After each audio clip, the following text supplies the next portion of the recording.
tao din eh!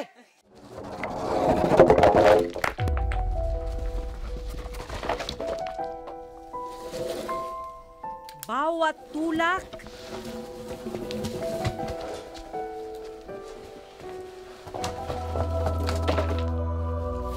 bawat hatak, bawat buhat,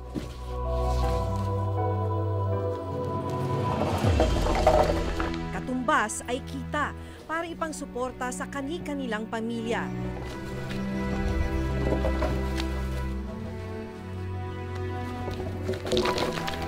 Kaya kahit triple man sa kanilang bigat ang troso, tinitiis nila ito.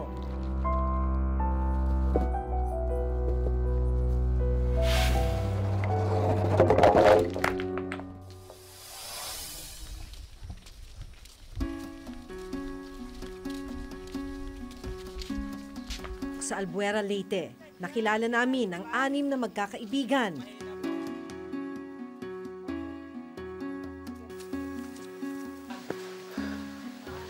Nagiging matarik na, nagsisimula ng maging matarik tong dinadaanan natin.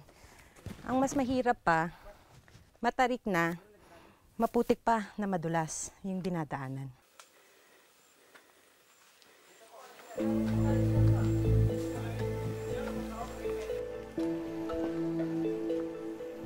Paghihila ng mga coco lumber o troso mula sa puno ng nyog ang pakay ng grupo sa pag-akyat sa bundok. Itong bahagi na to, kaya maluwag na malinis, wala ng tanim. Dito sabay-sabay na pinapadausdos yung mga coco lumber. Kaya bago sila umakyat, sumisigaw muna sila para masiguro na walang nagpapabagsak ng coco lumber. Ayaw po, kaya tao din eh! Kasi baka pagkahabang umaakyat tayo, Tamaan tayo dito, patay. Ayaw po! Kaya tao din saka! sige lang, hahanap ako ng ano. Hirap. Mas madali nga na walang sapatos kasi nakakakapit yung paa, no, dun sa putik. Ganito po, Oo. Ito po yung kapit. Kumakapit. Kaso madulas. Madulas Madalas kasi. po talaga. Ito po talaga eh. Ganito Oo, po. pang bricks mo Hindi yung pa nga ano. ito yung pinakamadulas, ma'am eh. Hindi pa ito? Ano to, parang dudulas pa So, talaga to. Pag ano, oh. pag umuulan.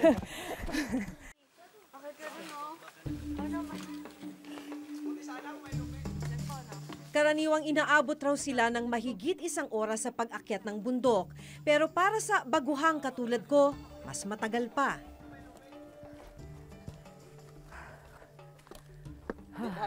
Nung sinabi niyong mahirap ang daan, hindi ko alam na ganito kahirap. Mahirap talaga dito. Mahirap talaga, no? Buhay. Oh my God. Nasa tuktok na tayo ng bundok. Dito nila kinukuha yung troso. Tingnan nyo kung saan tayo galing. Ito po ano, dito nyo po pinapadausdos. Mamaya, dyan din nila ipapadausdos yung coco lumber. Sa tuktok, naabutan nila ang mga putol na troso. Pinuputol na raw ng mga namumuhunang may chainsaw ang mga nyog, sila naman ang binabayaran para ibaba ang mga ito. Gamit ang baon nilang pako at lubid, isa-isa nilang pinakuan ang nasa 80 kilong bigat na coco lumber.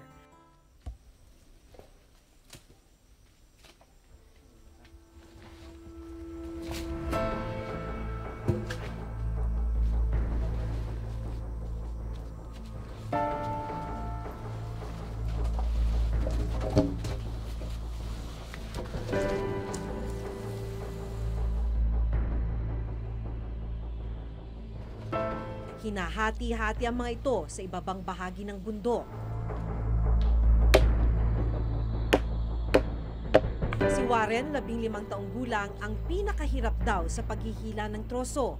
Putol at magkakadikit kasi ang kanyang mga daliri sa kamay at paa. Hindi ka nahihirapan dun sa pag-akyat natin kanina? Nahirapan din po, ma'am. Dahil madulas. At saka hindi po sa ibang tao na hindi nakadingkit yung tail niya. Ibig sabihin, hindi makakapit yung paa mo dun sa lupa. Opo. Mas nahihirapan ka dun sa iba. Tabi!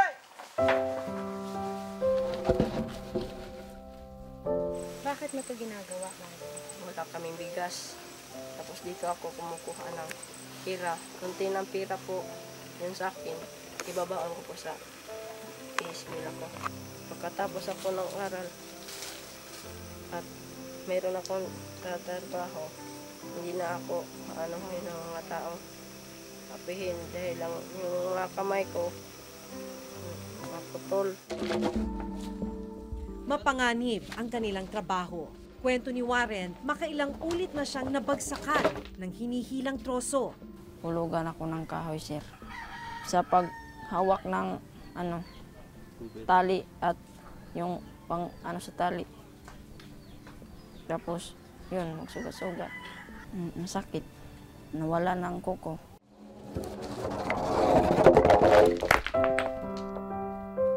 Katulad ni Warren, paghihila rin ng mga kahoy galing sa bundok ang inaasahang pangkain sa araw-araw ng kaibigan niyang si Jessie, 15 taong gulang. Ginagawa po kasi namin ito mga para merong pangbili ng pangbili ng bigas sa sa bahay at pangbili ng ulam at sa mga kapatid ko rin sa pag-aaral. Makailang ulit na rin siyang nadisgrasya.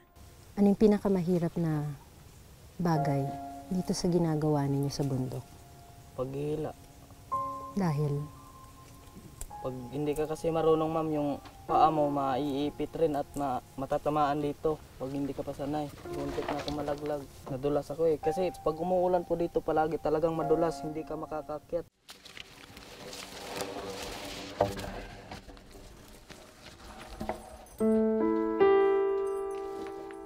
Ang pinakabatang si Rodolfo, buong lakas kung hilahin ang troso. Anong edad mo nung nagsimula ka? 9. Nadisgrasya ka na ba sa pagbubuhat? Ang nadulas na.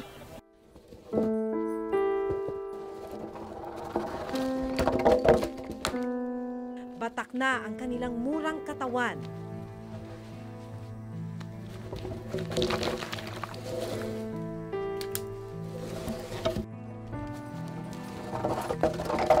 Kung mahirap yung paakyat, mas mahirap yung pababa ng bundok. Tabi!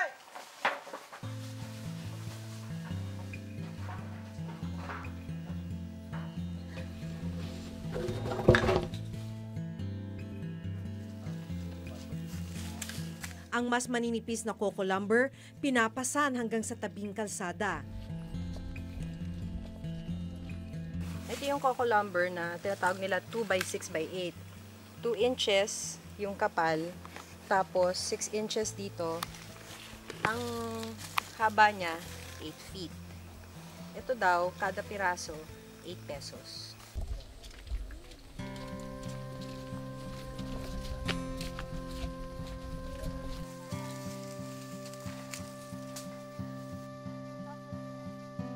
Saglit na nagpahinga ang magkakaibigan. Walang kahit anumang laman ang tiyan nila ng araw na yon. Tubig lang ang baon nila. Anong pakiramdam? Dahil ako pagod na Pagod, sobrang pagod po. Sobrang pagod. Parang maimatay ka po eh. Pagod. Sobrang pagod. Saka uhaw. Kung walang dalang tubig, uhaw talaga.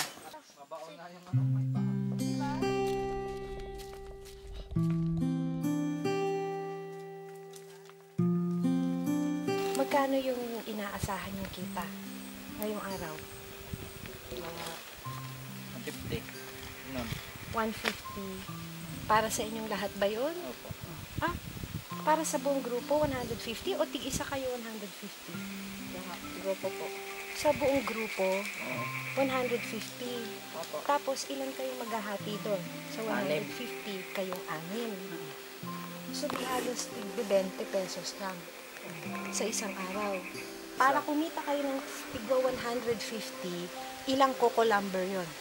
Mga lang, mga tatlo. Tatlo. Oh, depende rin sa sa kalaki niya at sa kahaba.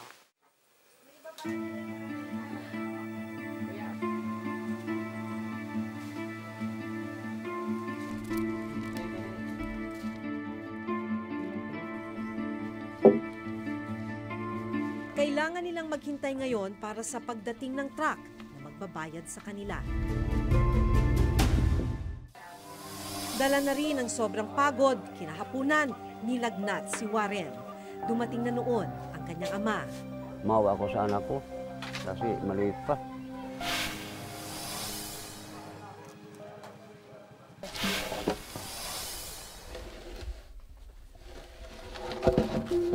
Hindi biro ang bigat ng binubuhat na coco lumber ni na Jessie at Warren. May mga pagkakataong umaabot raw ito ng 80 kilo.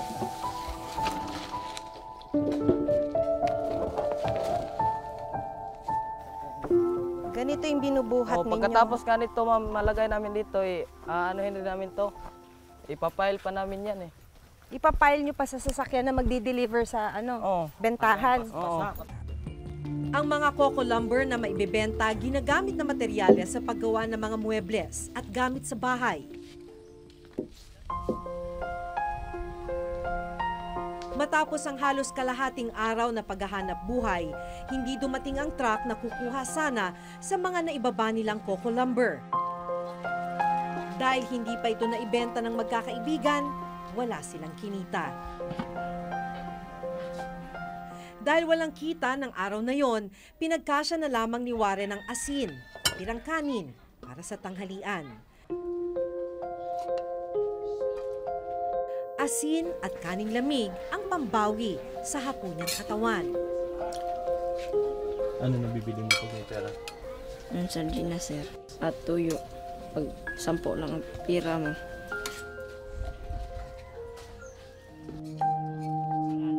Sampung taon na ang nakararaan nang iwan si Warren ng kanyang ina sa kanyang ama. Wala ang kanyang ama nang sundan namin si Warren. Kasalukuyan raw naghahanap ng trabaho. Wala pang nakapagtatapos ng pag-aaral sa kanilang pamilya. Ito ang dahilan kaya pursigido si Warren na gumawa ng paraan para makapasok sa eskwela. Dala na rin ang sobrang pagod, kinahapunan, nilagnat si Warren. Dumating na noon ang kanyang ama. Maawa ako sa anak ko kasi maliit pa. Sabi ko, pag makaya ko pa lang sa sarili ko, wala kayong problema. Sabi niya nga, sige lang pa, kung makatapos ako sa kung pag-i-eskwela, makasulod man ko siya ka ng trabaho.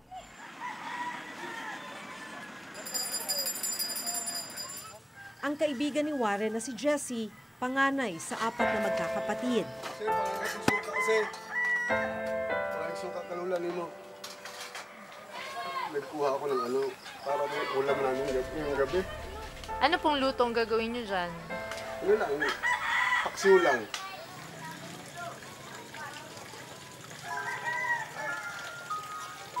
Taong 2012 nang ma-stroke ang tatay ni Jessie na si Mang Rogelio. Dati raw siyang taxi driver sa Maynila.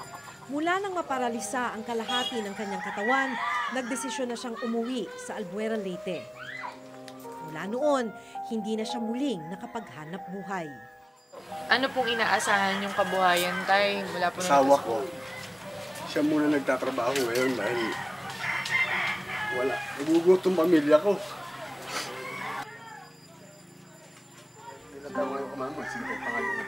Nagtatrabaho bilang kasambahay sa Maynila ang nanay ni Jessie.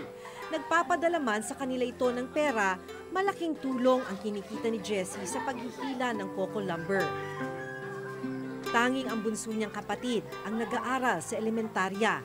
Si Jessie ang nagbibigay ng baon sa kanya. So sila nag-aaral, ikaw hindi na? Hindi na ako nag-aaral, ma'am, kasi walang pera papunta sa school. Pamasahe. Oo, walang pamasahe. Tapos wala ring baon. May iba ka pa bang pinapangarap? Seaman. Naisip mo pa bang makakabalik ka sa pag-aaral? Pwede. May espesyal na pangangailangan ng isa pang kapatid ni Jessie. Hindi pa siya naipatitingin sa espesyalista, kaya't hanggang ngayon, hindi pa tukoy ang kanyang kondisyon. Pag nahihirapan ka na, anong iniisip mo? Okay lang naman sa akin, ma'am. Kahit anong trabaho nga papasokin ko kahit ano. Basta magkapera, ma'am. Kasi kung walang pera, walang pagkain. Wala talaga, ma'am. Mahirap talaga. Nangunguna pa rin dahilan ng kahirapan, kaya marami sa mga kabataan hindi nakakapag-aral. Actually, siguro may lino din eh. Hindi lang mga out-of-school youth ang mga child laborers. Maraming mga bata, naka-enroll sila, pero may mga panahon, nag-absent sila para magtrabaho. Kaya umabot siya ng 2 hanggang 3 million child laborers. Kombinasyon niya na tuwirang naghinto na sa pag-aaral, kasama din yung mga nag-aaral pa rin, pero panaka-naka na rin yung pagpasok. Sa isang pag-aaral na ginawa ng International Labor Organization at Department of Labor and Employment noong December 2015, nasa 62% ng kabuuang populasyon ng mga child laborer ang nasa sektor ng agrikultura. Kabilang sa populasyong ito ang mga gaya ni Warren at Jessie na naghihila ng troso mula sa mga kabundukan. Ang konstruksyon, agrikultura at pagmimina ang pinakamapanganib na sektor para sa anumang edad. Mayroong mga programang DSWD na layong matulungan ang mga kabataang nasasadlak sa maagang pagbabanat ng buto. Actually, yung Pantawid program natin na kung saan nagbibigay tulong tayo ng financial assistance doon sa mga poorest of the poor natin na mga household or families. Aside from that, yung mga out-of-school youth natin, meron tayong program din doon. More on preventive yon, yung pagbibigay ng mga skills training sa kanila, yung family development sessions natin in terms of mabigyan ng tamang parenting yung mga parents natin. Sa ngayon, target raw ng ahensya na palawigin pa ang kanilang programa para mapababa ang bilang ng mga child laborer sa bansa.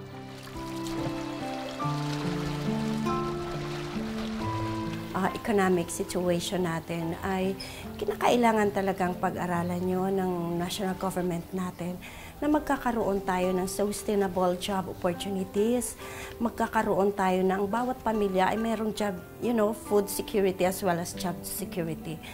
Which is sa bagong pamahalaan ngayon ay talagang pinag-aaralan yan.